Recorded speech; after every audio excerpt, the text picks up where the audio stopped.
everybody, Akinia here, and welcome to my new gaming channel. It's about time I decided to make a separate channel for gaming, so here it is. On this channel today we will be talking about Little Dragons Café. I will be doing like some type of review on the game, and then in another video I'll be doing tips and tricks. This is going to be a quick little, hopefully quick, review video on the game itself. So I will be rating the game on graphics, gameplay, characters / art, the story, and the overall, like give it an overall rating. And then my final thoughts or whatever like that. So let's start with the story. The story of this game is about two twins that are going to be running this cafe for their mother. The mother falls ill and cannot help them at all. Like, she goes into a coma. And so the twins have to raise a dragon so that they can help their mom get better. So the dragon helps the mom, who has something to do with dragons. That's the main story. It's pretty cute. It's kind of hard to figure out when stories activate. So you're going to run into characters later. They're going to come to the cafe like every day. They're going to stay there. They're going to be there for like a week or two. And then you kind of move on to another character. And there's about 8 or 10 characters that you're going to be able to visit with that's going to come to the cafe. And each one of these characters have their own individual stories. Some of them kind of coincide with each other, but roughly each one has their own little thing, and each character helps to better the cafe, the dragon, and everybody that works there.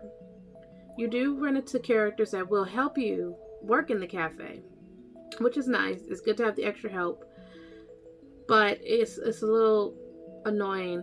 Those characters can be very annoying later in the game and stuff when it really matters when you need help. So I'll talk more about that in the gameplay aspect. But yeah, overall for the story, it's really cute. It's really sad. The story is very, very sad. And the individual characters, their stories are kind of sad too when you go into them. I think overall, I give the story a 3 out of 5. So the story itself is a little weird.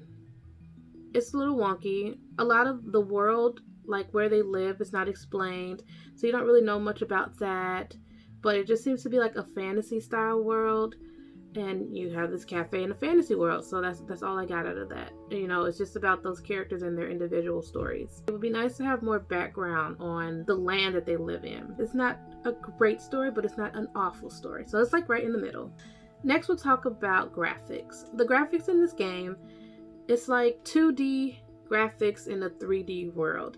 You'll notice how things look really flat at times, and it's not a bad aesthetic. It's something kind of different. There's different little weird things that just don't translate well, like the shading. It's weird, especially at night when it's turning into like the dark going into light or light into dark, and these weird lines pop up as shading on things, and it's like, that looks weird. That doesn't look right. You know, the shading on the characters, it's a little different. It's like everything looks really rough in terms of how the graphics looks. I never watched a trailer on the game or anything like that. I just went straight into it. I just saw the graphics when I went into GameStop and I saw those pictures of posters and stuff. I thought it would look more like that, but it's a lot rougher than that. So keep that in mind. But overall, like I said, it's pretty cute. I do like the style for the graphics because there's a lot of weird things you'll see in the game, like just like unfinished. Things feel unfinished. Like when the customers come in, they have different colors. Like some will be green, some might be yellow, you know, like orange. Like there'll be all these different colors, and you'll see like they're in blue. The face will be blue, but then the rest of the body would be like a regular tone. Like, you know, it almost feels like they're wearing a mask, but it's not. You know it's their skin. You could tell it's their skin because it goes all around. Their neck, like, it's not finished. And you're like, but they're brown or light-skinned here. Like, so yeah, it's weird things like that. So I'm going to give the graphics a 2 out of 5. They're kind of bad. They're kind of bad. So, I mean, I'm not trying to be as honest with this review as possible. You know, if it's bad, it's bad. Moving on into characters and art. I love the characters. I like the story a lot. Twins are cute. Their mom is cute. And I love the different characters that do come through, like the other customers. All the characters just about that come through there, they're so rude. I'm like, that's triggering me. Like, you walked up in here and you're telling me not to say this, that, and the third to you, not to talk to you this way, but then you come up in here all rude. Like, wow, that really triggers me. Yeah, so these characters, they're like, it's like a whole development thing with the characters. You get this person comes in and you help them develop while they're staying there, and then at the end of the stay, they become a whole nother character almost. Like, they did a whole 360 while staying at your cafe. And I'm like, okay. It happens over like a week or two. There's a couple characters that ask to do something. I don't want to give too much in spoiler. And it's never confirmed what happens with that either. It's got its moments where they don't finish it. So I think this game wasn't completely finished. So yeah, characters, and that kind of goes into like the art of the style and stuff like that. When the food is on the table, it's like an egg. And it's not a full 3D egg. It's like you can see it's flat, you know? So it's that's kind of weird. It does have a little jiggle and motions. They all got the same jiggle. The art, I'm gonna give that a 3 out of 5 hearts. This isn't the most perfect game. I'll say that. It's cute, but it's definitely not perfect. Now we will get into the final thing I will be rating on is gameplay. In the game, you cook, you run the cafe, and you gather ingredients, and you gather recipes. Like, that's the gist of the game. That's what you do in the game. And then that coincides with the characters and the storyline. The cooking is done like a rhythm game. The rhythm game is pretty easy. I don't think this is meant to be a tough game, you know, but I will notice that there's moments where it's wonky. I'll hit the left button and it won't trigger. And I'm like, I know I pressed it at the right time, and it just didn't do it. That makes it hard to do perfect dishes. Arrows are pretty much the only buttons you use for that. Like, no matter how hard the dish is, they don't use A's and they don't use X. They don't use none of those other buttons. So it's very easy. And then there's work in the cafe. That could be a bit of a pain because work in the cafe is very, very important to the game.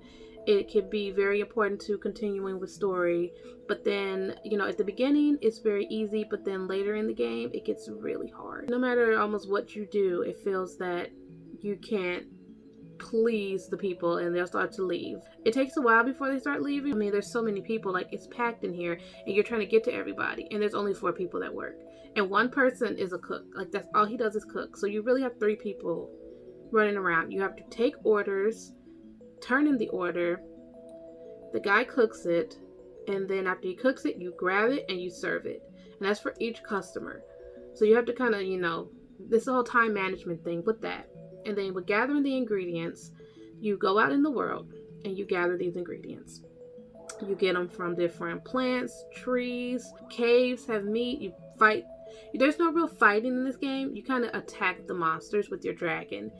You don't get that right away, but you will later on in the game be able to kind of like have your dragon hit the monsters. So that's something to think about. So if you're hoping for like that fighting RPG thing, it's not the game for that. When you're gathering, it's very slow. It's that slow.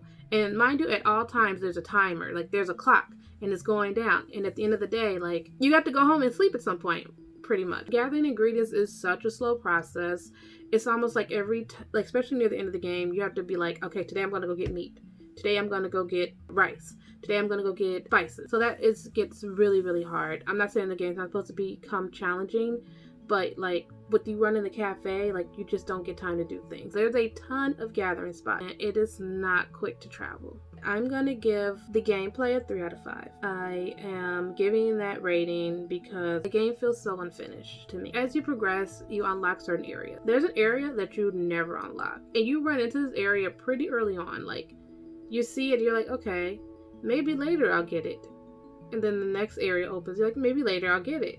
I never got this area. I don't know if it was going to be like a DLC type of thing and they were hoping to, like, if the game did well, they'll have this area open up, or did they just not finish it? I don't know. I've looked around. There's not a lot of resources for the game. It took a long time before I did find a website to find the ingredients. You're cooking, you can make different types of dishes, and it's salty, or you can make it sweet, or you can make it bitter. And I was trying to find, like, what is the best spice or whatever to use on certain dishes, and there was like nothing. There's some more extra notes. There's no currency in the game. You just, like I said, you just gather your ingredients. You don't buy them. I think it would be easier if you had a place that you could buy ingredients, but you don't pay for anything. And when you're in a cafe, you don't make money.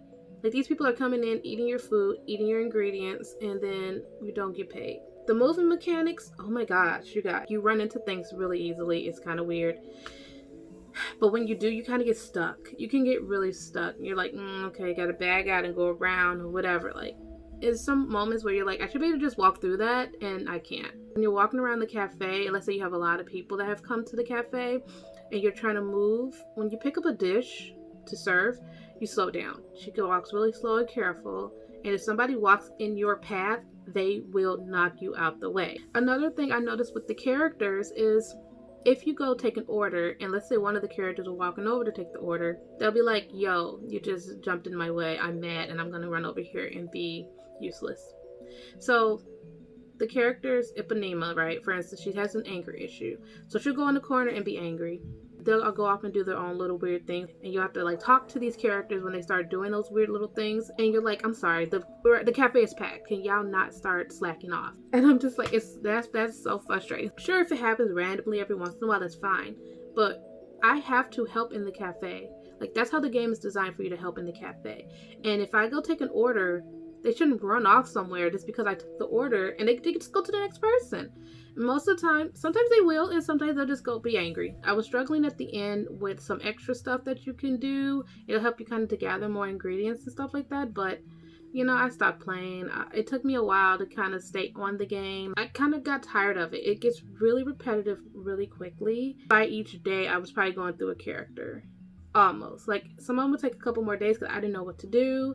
There are moments where I didn't know how to trigger the story, and I'm like, what? My final rating for this game, I'm giving it I want to give it a 2.5 out of 5 hearts. I really want to play this game. This is a $60 game normally. When I got the game, it was $17. That was around like Black Friday or something like that. So it was on Steam, it was on the PlayStation, it was on Switch, and I got it on Switch. Yeah, $17. I'm glad. This game is not worth paying $60 for. This game is not worth paying full price. I saw on like one of the forums or something like that. Someone was like, oh my gosh, I would not pay full price for this game. And I don't blame them. Like, maybe starting off at $40. So everybody, thank you so much for watching. And I hope you guys will check out the next video. It's going to be on like some tips and tricks about the game in case you do have the game and you're playing and you're just looking for a little something quick. So kind of what helped me progress through the story, what helped me progress through the game and make it to the end. So look for that video coming out soon, you guys. And I will see you guys in the next video. Bye-bye.